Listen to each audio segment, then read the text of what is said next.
Hi, it's Monica.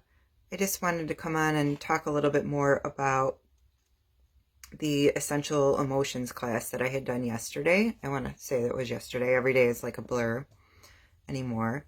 Um, I'm sure it's like that for everybody. I know I'm not the only one. So, we were talking about healing using essential oils, and I don't even like to use the word healing because I kind of feel like then we think we have to fix something that's wrong. So, what if we just kind of reminded ourselves that everything that has happened was kind of the way that it was supposed to happen, or maybe every reaction or um, way that we responded in life was the way that it was supposed to be. So we can kind of be a little nicer to ourselves and a little less judgmental. I was just watching a video the other day from Matt Kahn that's called What It Means to Heal. It's a really good video. So if you like Matt Kahn, check him out. He's one of my favorite spiritual teachers. I know everyone has their own person. He's like my top favorite. He talks about how the old spiritual way of thinking would be high vibration versus low vibration. Um, that never sat well with me because it didn't feel good. It felt like it was based in fear. Because to me, it's kind of superstitious to say, like, none of this would have happened to me if I had a higher vibration. And I wouldn't take that well if somebody said that to me. If one of my friends said, um, maybe if you raised your vibration, you wouldn't have your stomach problem that you have. I wouldn't say that to somebody. And I wouldn't want someone to say that to me. Definitely not. So it doesn't honor or respect anyone in that way of thinking. There's a lot of people that are getting the crap kicked out of them in life, I mean, that doesn't respect or honor anyone when we use this whole low vibration versus high vibration. Um, and myself, Ronica, Melissa, nobody at natural healing centers would ever say, like, if your vibration was higher, this wouldn't be happening to you. So being a high vibration person doesn't mean that you're beyond illness or circumstances of life. And I'm sorry, I keep looking down. I have all of my little bullet point notes here that I have to follow along, otherwise I'm all over the place. A perfect example of somebody that was like really high vibration but actually died of cancer was a spiritual teacher named Ramana Hidarsha. So it's not like anyone can say, oh, Ramana's anger must have caused his cancer. It just doesn't make sense. Sometimes illness just doesn't make sense because it's just so much more complicated than that. What I do want to say is that when it comes to using essential oils to help you heal, it's about being nice to yourself. It's about using oils to give your pain a face. It's about respecting and honoring that pain as it deserves it. I'm not saying that all physical things are caused by emotions either, because they're not. Definitely they can be, though.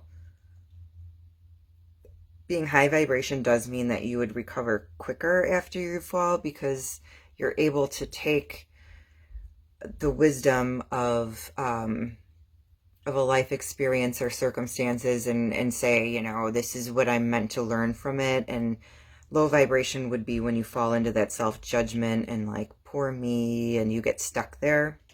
And if you're, in that self-judgment, which I catch myself in it all the time, and I think a lot of it just comes from this old spiritual teaching of high vibration versus low vibration.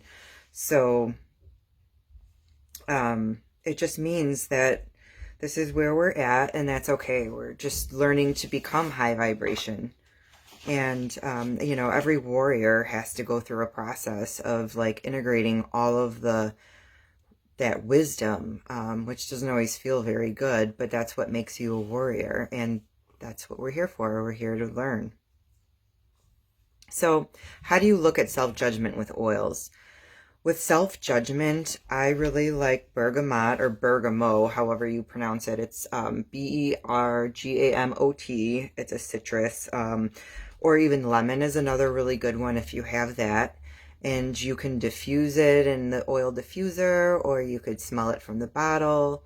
I watched a video the other day where somebody had like a napkin and they put the oil on the napkin and had it on like a bib so that they could just like sit there and smell it. But you could, some of them are fine for like putting directly on the skin without diluting them. You know, bergamot and lemon I think are both really good, but a note of caution with citrus oils is that most of them you have to beware of the sun because it will make your skin sensitive to the sun. So you don't want to put it on like exposed skin and then go out in the sun. I have had that experience. I have done that. I have had second-degree burns on my neck from, I think I spilled lemon oil and I wiped it off the counter and I must have like went like this or something like that on my neck. And anyways, I ended up with like horrible blistering. And I'm not trying to like scare you from the oils, but just beware of citrus oils. So I can make those for you. I can dilute them with my liquid carrier oil, and I have these fancy little bottles that I love. I just wanted to like show these, or tie-dye looking little bottles. So if you want those, you can call the shop and I can make one for you with whatever you want, or I can help you pick out based on different like things that you have that you want to work on. And yeah, just call the shop and let us know. So let me go back to where I just got totally sidetracked there. I apologize. So you're smelling the oil and then you're going to go deeper. This is where you have to think about it. You have to do the work, at least think about it, the self-judgment or whatever you're kind of working on. And you can journal. I know a lot of people get like stuck with like, oh, journaling. I know that's like, I'm there 100%. I've actually started to like it because it's that getting that first step, you know, like I love working out so much. Everybody that knows me knows that, but I still struggle with sometimes getting started. Like that's the hardest part. So believe me when I say it, just getting started is the hardest part. So now we're going to write down and think about some questions. What am I punishing myself for? What do I need to process through so that I can forgive and let go of negative thinking? Am I trusting false thoughts? So if you want to pause this and go ahead and take a little time to think about that, and then you can come back, and now we're going to do a mantra. And the mantra is, of course, they're like super cheesy and I still laugh at them. And I used to be so uncomfortable to say them out loud. And it took some practice, and now I can finally say these things. I could even like look at myself in the mirror and say them without being weirded out. You can think this, or just listen to my voice, or repeat it out loud. I am now ready and willing to surrender belittling self-talk. I can now allow myself to be cherished and held dear.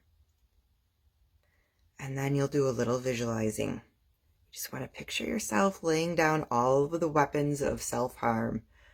And then you'll get grace in return. So weapons of self-harm, to me, that's like, for me, it used to be like I have to do so many things before I'm allowed to sit down. Because I had like a thing about like lazy for whatever reason. I guess I just always felt like I'm too lazy. I have to earn that time to sit down. I don't feel accomplished enough, you know, that self-judgment. So I just encourage you to be nice to yourself, and don't be afraid to look at some of these things, knowing that you are where you're supposed to be and you have done everything completely perfect, and it's just the way that it was meant to be. So, yep, if you have any questions or you're interested in any of the oils, feel free to give us a call, and enjoy the rest of your weekend. Thanks, guys.